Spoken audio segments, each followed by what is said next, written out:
Okay everyone to our channel learn for জ্ঞান। So class 3 তোমাদের last পার্টে ABT এর যে সলিউশন পয়েন্ট করেছিলাম এসএকিউ, তার পরবর্তী পার্ট থেকে আজকে এখানে সলিউশন চলছে এবং আজকের এই পার্টের মধ্য দিয়ে তোমাদের বাকি যে এসএকিউ গুলো রয়েছে যতটা সম্ভব আজকে এই ভিডিওর মাধ্যমে কভার করে দিচ্ছি এবং এক্সপ্লেন সহ উইথ এক্সপ্লেন, যেটা তোমাদের ভীষণভাবে কিন্তু হেল্প করবে পরীক্ষায় এবং তোমরা ভালো করে সেই আনসারগুলো বুঝে নিয়ে নিজের থেকে কিন্তু প্র্যাকটিস করতে পারবে এবং নিজের থেকে লিখতে পারবে। তো সেই কারণে বলবো সম্পূর্ণ ভিডিও দেখো, প্রচুর পরিমাণে বন্ধুদের মধ্যে শেয়ার করো যাতে সকলে এই ক্লাস থেকে হেল্প পেতে পারে। কারণ এই ধরনের অথেন্টিক ক্লাস সবার আগে পেতে গেলে অবশ্যই চ্যানেল সাবস্ক্রাইব করে রাখতে হবে। আর এই ধরনের অথেন্টিক ক্লাস কিন্তু ইংলিশে শুধুমাত্র যদি পেতে চাও তো অবশ্যই আমার চ্যানেলটা সাবস্ক্রাইব করে রাখতে হবে। কারণ প্রিভিয়াস ক্লাসগুলো যেমন আমরা সলিউশন প্রোভাইড করেছিলাম উইথ এক্সপ্লেন, এগুলো তোমাদের ঠিক সেমভাবে হবে।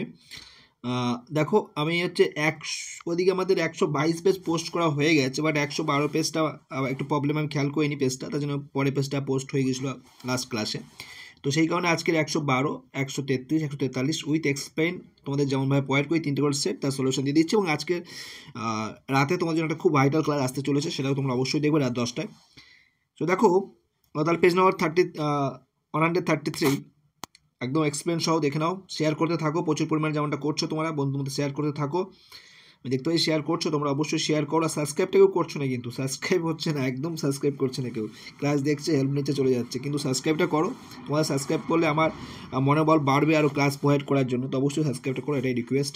সাবস্ক্রাইব কেউ করছে না, আমি দেখেছি ক্লাস প্রচুর দেখছে সবাই, হ্যাঁ 1-1.5 লাখ স্টুডেন্ট ক্লাস ওয়াচ করছে, বাট টোটাল এই কদিনে প্রায় 1.5 লাখের বেশি স্টুডেন্ট ওয়াচ করেছে, বাট সাবস্ক্রাইব করেছে মাত্র 1000। ভাবতে পারছো? সত্যি খুবই আপসেট আমি। তো অবশ্যই তোমরা সাবস্ক্রাইবটা করো, আমাদের তাহলে মনোবল বাড়বে, নাহলে আমাদের মনোবল কমে যাবে। ক্লাস এত সুন্দর করে রেডি করে দেওয়ার পরেও যদি তোমরা এরকম করো। তো দেখো, who was bestowed the title of Bahadur in strong roots. Strong roots এই গল্পের মধ্যে কাকে বাহাদুর টাইটেল দেওয়া হয়েছিল আর কি। One of Kalam's mother forbear was bestowed the title of Bahadur in strong roots, অর্থাৎ এখানে একটু উল্লেখ করে দেবে বাই ব্রিটিশ, ঠিক আছে, বাই ব্রিটিশ, ওকে, ব্রিটিশটা উল্লেখ করে দেবে। তাহলে ব্রিটিশ সরকারের দ্বারা তারা দিয়েছিল কালামের মায়ের পরিবারের যে পূর্বপুরুষের তাদের মধ্যে একজনকে বাহাদুর টাইটেল দেওয়া হয়েছিল। Who came to see the girl of, মানে কেম অফ বলতে ছাড়তে আসা, মেয়েটিকে ছাড়তে এসেছিল কারা? তো probably the girls parents came to see the girl of, মেয়েটির সম্ভবত তার মা বাবা ছিলেন, তার পিতামাতা ছিলেন, তারাই ছাড়তে এসেছিলেন। How did the wounded man want to serve the tsar, কীভাবে আহত ব্যক্তিটি জারকে সার্ভ বা সেবা করার কথা দিচ্ছিলেন আর কি, প্রমিস করেছিলেন। The wounded man wanted to serve the tsar as his most faithful slave, তার একজন বিশ্বস্ত দাস হিসাবে তাকে সেবা করার প্রতিশ্রুতিবদ্ধ হচ্ছিলেন। Why did Roger try to snatch the purse, কেন রোজার পার্সটি ওই যে মিসেস জোনসের পার্সটি ছিনতাই করতে চেয়েছিলেন? Roger try to snatch the purse because he wanted to buy a pair of blue suede shoe, কারণ সে ব্লু সোয়েট শু পারচেস করতে চেয়েছিল, সেই কারণে কিন্তু ছিনতাই করেছিলেন। নেক্সট, হু ওয়াজ পক্ষী লক্ষ্মণ শাস্ত্রী, পক্ষী লক্ষ্মণ শাস্ত্রী কে ছিলেন? Pakshi Lakshman Shastri was the high priest of Rameswaram temple, তিনি রামেশ্বরম যে মন্দির ছিল সেই মন্দিরের প্রধান পুরোহিত ছিলেন। এর পাশাপাশি very close friend of Kalam's father, কালামসের বাবার খুব ঘনিষ্ঠ বন্ধু ছিলেন। How did the narrator describe the girl's voice, কীভাবে ন্যারেটর মেয়েটির কণ্ঠস্বর বর্ণনা করেছেন, বা আগের অনেক পাঠেই পেয়েছিলাম। The narrator describe the girl voice as the sparkler mountain stream, অর্থাৎ যে পাহাড়ি নদী হয় সে পাহাড়ি নদীর যে ঝর্ণা বা শব্দ, সেই জলের স্রোতের শব্দ, তার মতো কিলকিল শব্দটাই মেয়েটার হাসিটাকে কম্পেয়ার করছিল বা ভয়েসটাকে। Why did not the tsar gave the reward to anyone, কেন জার কাউকে কোনো পুরস্কার দেননি? যে সমস্ত স্কলার পার্সন এসেছিলেন, লার্নেড ম্যান এসেছিলেন, তাকে দেয়নি কেন? তো the tsar did not gave the reward to anyone, কাউকে পুরস্কার দেয়নি কারণ the learned man answer the question differently, তারা ভিন্ন ভিন্ন উত্তর দিয়েছিলেন প্রথমত, and they did not give the satisfactory answer, তারা কিন্তু এই সন্তুষ্টপূর্ণ উত্তর প্রোভাইড করতে পারেনি জারকে, তার ফলে জার কিন্তু অ্যাভয়েড করেছিলেন বা তাদেরকে কোনো পুরস্কারই দেননি যেটা কথা দিয়েছিলেন। What did Roger manage to say to Mrs Jones at the end of the story, গল্পের শেষে মিসেস জোন্স কে রোজার কি বলতে পেরেছিল? Roger manage to say thank you to Mrs Jones at the end of the story, গল্পের শেষে thank you কথাটি বলতে পেরেছিল, আর কিন্তু বলতে পারেনি। এবার আমরা চলে আসি, 8টা কোশ্চেন ছিল এখানে, চলে আসি আমরা এবার পোয়েট্রি পার্টে। What do the rough wind do in summer, rough wind সামারে কী করছে মানে কী করে আর কি, the rough wind shake the darling buds of May, May মাসের যে সামারের যে মে মাসের যে সমস্ত কুড়িগুলো হয় সুন্দর সুন্দর কুড়ি সেগুলোকে ডিস্ট্রয় করে দেয়, নষ্ট করে দেয়। Next, how does every fair from fair sometime decline, কীভাবে সুন্দর থেকে সুন্দর জিনিস সেটা ডিক্লাইন ডিস্ট্রয় হয়ে যায়। Every fair from fair sometime declines by chance or nature changing course, হঠাৎ পরিবর্তনের দ্বারা বা প্রকৃতির যে নিয়ম দ্য সেই নিয়মের দ্বারাই কিন্তু সেটা পরিবর্তন ঘটে। Where do the curl twig rise from, কোথা থেকে সেই কোচকানো, কার্ল মানে কোচকানো, টুইগ মানে কচি যে সমস্ত ডালগুলো হয় যেগুলো ব্রাঞ্চ স্মল ব্রাঞ্চেস আর কি অ্যাকচুয়ালি তিনি সেই সমস্ত কোথা থেকে জাগরিত হবে আর কি। The curl twig rise from the bleeding bark, যেটা কেটে ফেলা হয় সেই সেখান থেকে আসবে, ক্লোজ টু দ্য গ্রাউন্ড একদম পুরো মাটির কাছ থেকে।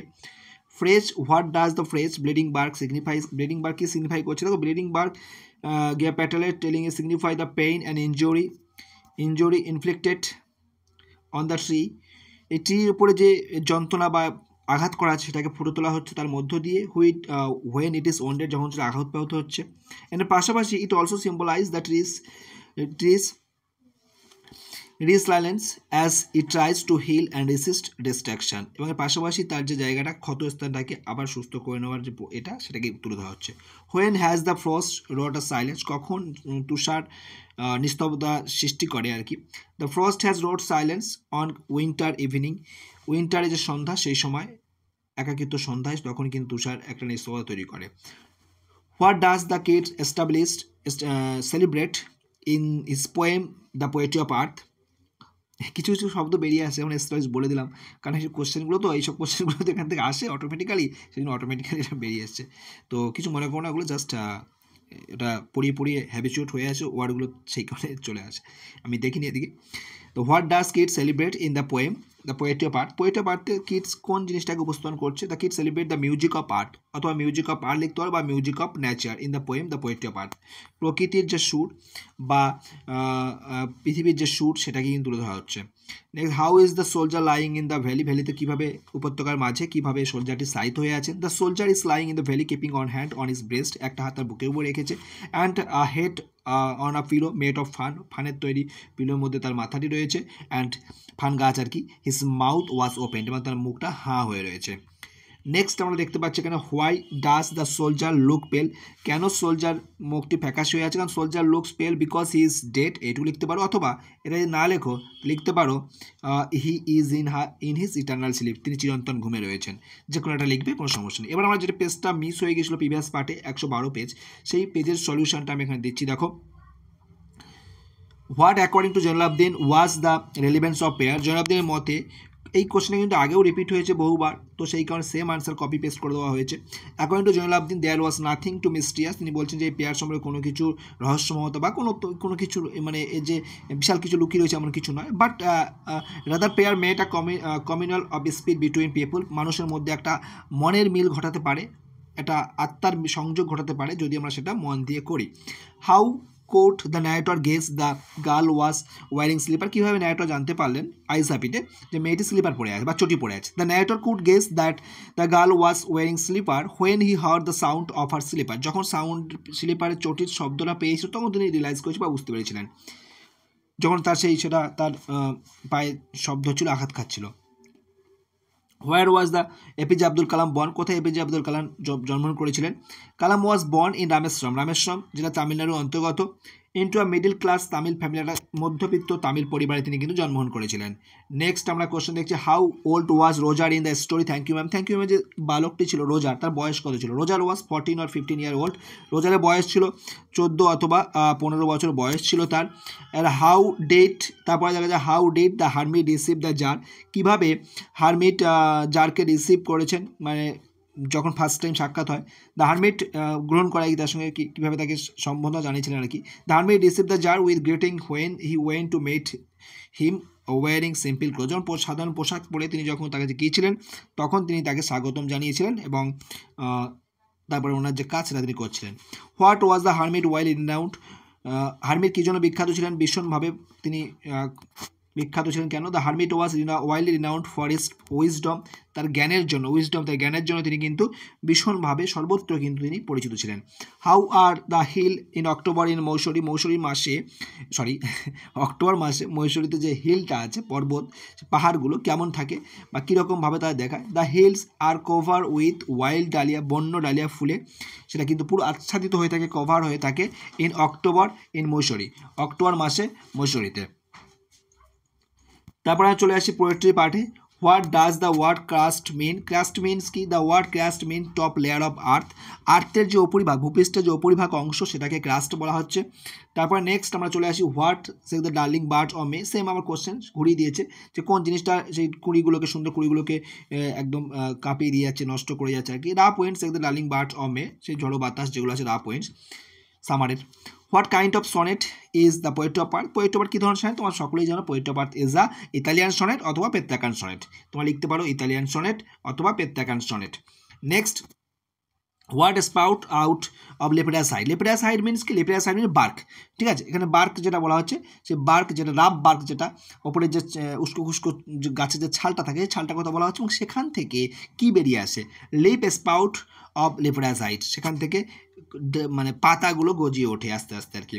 Two whom is shall I compare thee to summer's day addressed? এই সামার্স ডে যে কবিতা, shall I compare thee to summer's day, sonnet 18 যেটা উইলিয়াম শেক্সপিয়ারের, এই কবিতার মধ্যে তিনি কাকে সম্বোধনা করছেন? তার ফ্রেন্ডকে, ইয়ং ফ্রেন্ড। তোমরা কমেন্ট করে জানাও তো, উইলিয়াম শেক্সপিয়ার যে ইয়ং ফ্রেন্ডের কথা গল্পে এই কবিতায় মেনশন করা হয় সনেট 18-এ, সেই বন্ধুটার নাম কি? তোমরা কমেন্ট করে জানাও, যেমন প্রশ্ন করছো কেমন কমেন্ট করে জানাও দেখি। আর আমি এমসিকিউ কিন্তু প্রতিদিন দিচ্ছি, 4টে করে অপশান দিচ্ছি। তোমরা কিন্তু ওখানে কিন্তু নিজেদের প্রিপারেশন যাচাই করার জন্য প্রতিদিন কিন্তু জয়েন করবে, বা তোমরা রেগুলার ওয়েতে ওখান থেকে দেবে। তোমাদের আমাদের ইউটিউব চ্যানেলেই আর কি ওরা পোস্ট করছি, তোমরা সেখান থেকে চেক করবে তোমাদের এমসিকিউগুলো ঠিকঠাক হচ্ছে কিনা। From where do the Sunday fall on the valley? কোথা থেকে সূর্যরশ্মিগুলো সেই উপত্যকার উপরে পড়ছে? The Sundays fall from the top of the mountain on the valley, অর্থাৎ মাউন্টেনের উপরিভাগ থেকে, চূড়া থেকে কিন্তু সেই উপত্যকার উপরে পড়ছে। নেক্সট কোশ্চেন আমরা দেখতে পাচ্ছি অন স্ক্রিনে, where was the death soldier resting his head? কোথায় সেই মৃত সোলজারটি তার মাথাটি রেখেছিল? The dead soldier was resting his head on pillow, সেই বালিশের ওপরে, which is made of fern, অর্থাৎ বালিশ বলতে এই নয় যে একদম পুরো কটন দিয়ে সুন্দর করে তৈরি করা বালিশ, তা নয় কিন্তু। বালিশ মিন সেখানে হচ্ছে গাছের তৈরি, চারিদিকে তো গাছ জঙ্গল মানে আগাছা হয়ে আছে, সেই আগাছার উপরে মাথা রয়েছে, ফান আগাছা আর কি, ফান গাছ। Who hide in the cooling trees in summer? কারা লুকিয়ে পড়ে শীতল গাছের ছায়া গ্রীষ্মের সময়? দেখো, ক্লান্ত হয়ে যায় কারা? সিঙ্গিং বার্ডসগুলো। তাহলে the tired birds hide in the cooling tree, সেই সমস্ত ক্লান্ত পাখিরা তারা কিন্তু আশ্রয় নেয় cooling tree in summer for the scorching heat of sun. কিসের জন্য? কারণটাও দিয়ে দিলাম, পরীক্ষায় না চালেও তোমার লিখে আসবে, তাহলে মাস্টার বুঝতে পারবে, স্যার বুঝতে পারবে যে তুমি কিছু হলেও পড়েছো। তাহলে এখানে দিয়ে দেবে যে স্কচিং হিট, প্রখর তাপের জন্য। কেন বললেও ওটা লিখে দিয়ে আসবে, কেন বললেও যদি বলতো হোয়াই, তাহলে সেম উত্তর লিখবে। নেক্সট চলে আসি আমরা 143। অবশ্যই তোমরা শেয়ার করতে থাকো আর সাবস্ক্রাইবটা করো, রিকোয়েস্ট করছি আমি। আমাদেরকে মোটিভেট করো, আমরা তোমাদেরকে ফ্রিতে সব কিছু দিয়ে যাব যেমনটা পাচ্ছ। What did the narrator hear in the train compartment sitting in front of the window? জানলার পাশে বা সম্মুখে বসে তিনি কি শুনতে পাচ্ছিলেন? বক্তা কি শুনতে পাচ্ছিলেন? তো দেখো, sitting in front of the window the narrator heard the panting of engine and the rumbling of the wheel. দেখো, এই ইঞ্জিনের যে ঘর বা চাকার যে রাম্বলিং, ঘোড়ার শব্দ, সেই সমস্ত শব্দগুলো কিন্তু তিনি পাচ্ছিলেন। Next, how was the ancestral house of Kalam? কালামসের যে পৈতৃক বাড়িটা ছিল, অ্যানসেস্ট্রাল হাউস, যেটা তৈরি হয়েছিল 1850 সাল নাগাদ, সেই বাড়িটা কেমন ছিল আর কি? The ancestral house of Kalam was a fairly large, পাক্কা হাউস, এটা পাকা বাড়ি অবশ্যই ছিল, কিন্তু তার তৈরি ছিল কি? লাইম স্টোন অ্যান্ড ব্রিক্স, চুনা পাথর আর ওই ইটের তৈরি, আগেকার দিনে যারা তৈরি হতো আর কি, এই টাইপেরই তৈরি হতো বাড়ি সব আগেকার দিনে। নেক্সট আছে 3 নম্বর question, why did the boy attend to snatch the purse of Mrs Jones? কেন সে পার্সটি চিন্তাই করতে চেয়েছিল? একটু আগে কোশ্চেন রিপিট হয়েছে, তো যেগুলো রিপিট হচ্ছে অবশ্যই স্টার মেয়ে নেবে কোশ্চেনগুলো। চলো নেক্সট, আর ওটা বললাম না, আনসার আছে, তোমরা দেখে নাও, বা আগেটা একটু দেখে নেবে। Why did the tsar fall asleep? কোথায় জার ঘুমিয়ে পড়েছিল? এটাও কিন্তু ইম্পর্টেন্ট কোশ্চেন, বহুবার রিপিট হয়েছে, বহু টেস্ট পেপার রয়েছে। আমি ইম্পর্টেন্ট সাজেস্টিভ কোশ্চেন এসে দেবো তোমাদেরকে যদি তোমরা চাও। The tsar fell asleep on the threshold of the hermit hut, হারমিটের কুঁড়ে ঘরের যে চৌকাঠ সেখানে শুয়ে পড়েছিল। Next, why is Rameswaram so famous to pilgrims, Rameswaram কেন তীর্থযাত্রীদের কাছে বিখ্যাত ছিল? তো দেখো Rameswaram is so famous to the pilgrims, তীর্থযাত্রীদের কাছে রামেশ্বরম খুবই বিখ্যাত ছিল কিসের জন্য? For Shiva temple. তোমরা কমেন্ট করে জানাও এই শিবা টেম্পলটি কালামসের বাড়ি থেকে কতটা দূরে ছিল। What assumption did the narrator make about the girl hair style, মেয়েটির হেয়ার স্টাইল সম্পর্কে বক্তা কি ধারণা করেছিল, ওনার কী ধারণা ছিল মেয়েটির চুলটা কেমন হতে পারে? দেখো দ্য নারেটর ওয়ান্ডার, তোমার টেক্সটেই পড়েছিল, wonder if she wore her hair in bun and plaited, perhaps it was hanging loose over his shoulder or it is cut a very short, অর্থাৎ ভাবছে সে চুলটা ছোটো করে রেখেছে কিনা, না বেনুনি করে রেখেছে, না খোপা করে রেখেছে, নাকি চুলটা কাঁধের উপরে ছেড়ে রেখেছে, এইসব কি অ্যাজুমস করছিল আর কি। Next, where did Mrs Jones work, Mrs Jones কোথাও ওয়ার্ক করতেন, কাজ করতেন? Mrs Jones work in a hotel beauty shop, hotel beauty shop যদি না চাও পার্লারও দিতে পারো, তিনি হোটেল বিউটি পার্লারে কাজ করতেন বা হোটেল বিউটি শপে কাজ করতেন, তিনি কিন্তু এটা খেয়াল রাখবে। নেক্সট চলে আসছি আমরা, what did the hermit do after hearing the 3 question of the tsar, hermit জারের 3টে কোয়েশ্চেন শোনার পর কি মন্তব্য করেছিল নাকি অন্য কিছু করেছিল, মানে অ্যাকচুয়ালি কী করেছিল? তো দেখো, after hearing the 3 question of the czar, জারের 3টে প্রশ্ন শোনার পর the hermit spat on his hand, হাতে থুতু দিল, ঠিক আছে, অ্যান্ড রিকমেন্ড হিজ ডিগিং, অর্থাৎ তার যে খনন কার্য সেটা কন্টিনিউ করতে লাগলো, অর্থাৎ তার এই যে প্রশ্ন এটাকে ভ্রুক্ষেপ করলেন না। Next, where does the strange of the tree lie, কোথায় গাছের স্ট্রেঞ্জ শক্তি বা সামর্থ্য নিহিত থাকে? The strange of the tree lies in its root, সেটা তার শিকড়ে বা তার মূলে নিহিত থাকে তার শক্তিটা। What is the condition of the bird in the summer day, summer ডেতে গ্রীষ্মের দিনে কন্ডিশন, পাখিদের যে কন্ডিশন তার কী হয়? পাখিদের কন্ডিশনটা কী? পাখিরা অ্যাকচুয়ালি কী করছে সামারের সময় পাখিগুলো, the birds are faint for the scorching heat of sun in the summer's day, তারা সামার্স ডেতে তারা কিন্তু প্রথমত হচ্ছে তারা কিন্তু মানে অবসন্ন হয়ে পড়ছে, কিসের জন্য? সূর্যের প্রখর তাপের জন্য। And they hide under the cooling trees, এবং তারা শীতল গাছের ছায় কিন্তু আশ্রয় নিচ্ছে। নেক্সট আমরা চলে আসি, what does the poet mean by the word হলো, এই যে হলো মিনস কি? হোয়াট ডাজ দ্য ওয়ার্ড, এই যে হলো মিনস কি? দেখো এখানে বাই দ্য ওয়ার্ড হলো দ্য পোয়েট মিনস ভ্যালি, এই কবিতার মধ্যে অ্যাসলিপ ইন দ্য ভ্যালি কবিতায় তিনি কিন্তু আর্থার অ্যাবাউট বা রেমবাউট বলতে পারো বা রেবো বলতে পারো, তো উনি কিন্তু এই উপত্যকা কিন্তু উল্লেখ করছে হলোর দ্বারা। তারপরে তোমার চলে আসি আমার next question, who is address in sonnet 18, same question একটু আগে রিপিট হলো, রিপিটেড কোশ্চেনগুলো এক্সট্রা মেয়ে নেবে, কারণ এসে কিউ তোমরা নিজেরাও বুঝতে পারছো যেগুলো বারবার রিপিট হচ্ছে সেগুলো ইম্পর্টেন্ট, তো সেই কারণে অবশ্যই তোমাদের বলবো যেগুলো বারবার রিপিট হচ্ছে সেগুলো এক্সট্রা মেয়ে রাখো যারা খাতায় লিখছো, আর যারা পিডিএফ চাইছো তাদেরকে বলবো আর কয়েকটা দিন ওয়েট করো, পিডিএফটা প্রোভাইড করা হবে, একটু দেরি হবে কারণ সম্পূর্ণ কভার না হলে পিডিএফ প্রোভাইড করা পসিবল না, আর কয়েকটা সেট আছে কভার হয়ে যাক তারপরে পিডিএফ প্রোভাইড হবে সব একসাথে। What is meant by lepidocite, lepidocite মানে কি? The word lepidocite means wrap and bark of the tree, এই বললাম যেটা যে গাছে যে ছাল, যেটা উস্কুসু ছাল, যেটা লেপিডাস পেশেন্ট যেমন হয়, তেমন লেপিডাস পেশেন্টে কেমন, যেমন তাদের স্কিন ডিজিজ থাকে, গায়ের চামড়া যেমন উস্কো হয়ে যায়, খারাপ হয়ে, সেরকম আর কি। How is the smile of the soldier, সোলজারের স্মাইলটা কেমন ছিল বা কেমন? The smile of the soldier is like an infant, একটা ছোট্ট শিশুর মতো, ছোট্ট শিশু যা হাসি যেমন হয় তেমন। হুইচ ইজ জেন্টেল, যেটা খুবই শান্ত। উইথাউট গিল মানে যেটা কোনো পাপ হয় না বা নিষ্পাপ হাসি একটা। What shake the darling birds from a, আবার রিপিট হয়েছে কোশ্চেন, আর বলবো না এটা, ঠিক আছে। Rap went shake the darling birds from a, repeated question বারবার রিপিট হচ্ছে। দেখো এই 3টে সেটের মধ্যে কত কোশ্চেন রিপিট হয়ে গেল। Next question, what has wrote the silence on a loan winter evening, কি নিস্তব্ধতা তৈরি করে, এটাও কিন্তু রিপিট হচ্ছে, ঘুরিয়ে দিচ্ছে বা রিপিট হচ্ছে। Frost has wrought silence in lone winter evening, তুষার কিন্তু একটা নিস্তব্ধতা সৃষ্টি করে। তোমাদের পরীক্ষাটাও দিতে পারে যে who has broken the silence, ঠিক আছে, who has broken the silence in উইন্টারের সময় এই যে নিস্তব্ধতা কে ভেঙে দিচ্ছে, তো সেটা মনে রাখতে হবে। ক্রিকেট সং বা ক্রিকেট যা দেবে সেটা কোনো সমস্যা নেই, লিখে আসতে হবে। তো এরকমভাবে তোমাদের আরও ক্লাস আসবে, আমাদের পেজ সব রেডি আছে, পরের পেজগুলো সব উত্তর মোটামুটি রেডি আছে, আর কয়েকটা সেট বাকি রয়েছে মাত্র, ফুল সেট খুব সলিউশন হয়ে যাবে, কিন্তু তার জন্য ওয়েট করো না, খাতায় যেমন লিখছো খাতায় লিখতে থাকো, পেয়ে যাবে বাকিগুলো সব। তো যারা সম্পূর্ণ ক্লাসটা দেখলে আশা করি গ্রামারের যে আনসার এগুলো আশা করি তোমাদের ভীষণভাবে হেল্প করবে। তো অবশ্যই প্রচুর পরিমাণে বন্ধুদের শেয়ার করো, ভালো লাগলে লাইক এবং কমেন্ট করতে কিন্তু বলবে না। তোমাদের একটাই রিকোয়েস্ট, তোমরা কিন্তু লাইক কমেন্ট করছো না, তো অবশ্যই সেই কারণে বলবো লাইক কমেন্ট এবং শেয়ার চাই। আর যদি ভালো লাগে অবশ্যই কমেন্ট করে জানাবে কেমন লাগছে ক্লাসগুলো, কারণ তোমাদের রেসপন্স, যত পজিটিভ রেসপন্স পাবো তত কিন্তু আমি পরবর্তী ক্লাস আনার জন্য অবশ্যই একটি ইন্সপায়ার পাবো। ঠিক আছে, ওকে, সো ভালো থেকো, বাই, প্রিপারেশন চালিয়ে যাও, বেস্ট অফ লাক।